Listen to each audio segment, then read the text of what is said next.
I knew I wanted to be a part of it, just to be able to work with Ridley, and the story was so exciting.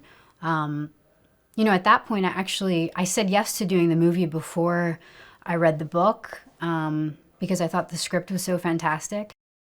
I play Beth Johanssen, and she is basically the computer expert on the mission.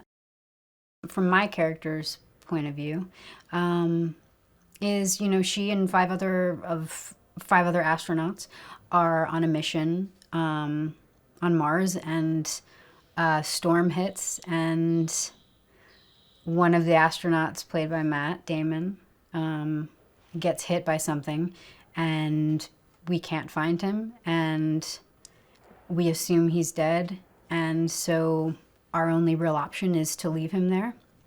And so on our way back on our way back home, we get a very cryptic message saying that he is indeed alive. And this is after we've already, you know, attempted to mourn the loss of our friend. And so that, you know, changes everything. And we decide as a team to put our lives on the line and to spend a lot more time in space, and go back and rescue him.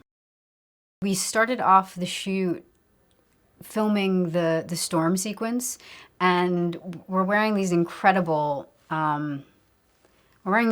costumes, and they're very heavy, and they're very isolating, because when you put your helmet on, you can't hear anybody in the room except, you know, we're all mic'd so we can hear each other and we can talk to each other. And whenever Ridley wants to speak with us, we can hear him as well. But, you know, spending, I think it was a few weeks, just in these costumes and really stuck with each other's voices in our heads, it bonded us very quickly. Damon is like one of the few people on the planet that I feel like is just one of those rare human beings that it's really hard to find somebody to say a bad thing about him. And he's just so likable and has so many different qualities. He's hilarious, but he's also, you know, his performance is heartbreaking as well, and he can kind of do anything. So, you know, after reading the book and the script, I just thought, well, there's nobody better to play this character than Damon. I guess it doesn't surprise me that there are so many great actors involved, because everyone wants to work with Ridley Scott. I think it's just a really nice. It's a testament to how much people trust him as a filmmaker. I understand why people think of Ridley first as, you know, a visual sort of genius, because he is. But the thing from my experience, the thing that does make him an actor's director is he has this trust in you as an actor, where he really does let you do your thing, and it gives you a sort of confidence. It gave me a sort of confidence to, you know, perform the way that I see the character, and if he doesn't say anything about it, then you can trust that you're doing your job right, and that you are the right person for the job. I respect him so much as a filmmaker, and he tells you right away. I mean, in our first meeting together, he said, you know, I don't do a lot of takes, and we don't really do rehearsal. If I'm hiring you, it's because you're the person I want to do the job, and whatever you do is probably right.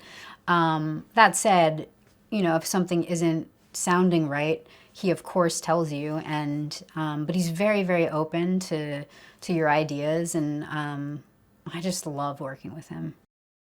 The most challenging part was definitely wearing the spacesuits, because they're really uncomfortable when you're in them for a certain amount of time.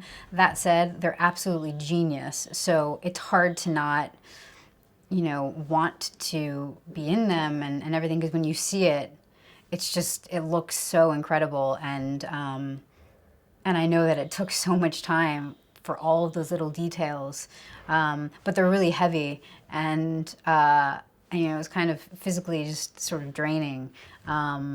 So those were definitely the hardest days whenever we were in the suit. The zero gravity work was so much fun because it's such a, unique feeling and experience to be doing that. But then again, we have such a great group of actors, so anytime we're all in the same room together, being able to sort of banter with each other, that's always really fun. I think that the same reason a lot of us have a fear of the unknown, there's also an excitement of the unknown. So, that's certainly one of the reasons I get excited about films that takes place in space. Did you know that it took 8 weeks to film the bloody 20-minute fight finale between the bride and Oren Ishii in Kill Bill? For all the facts, click on more news.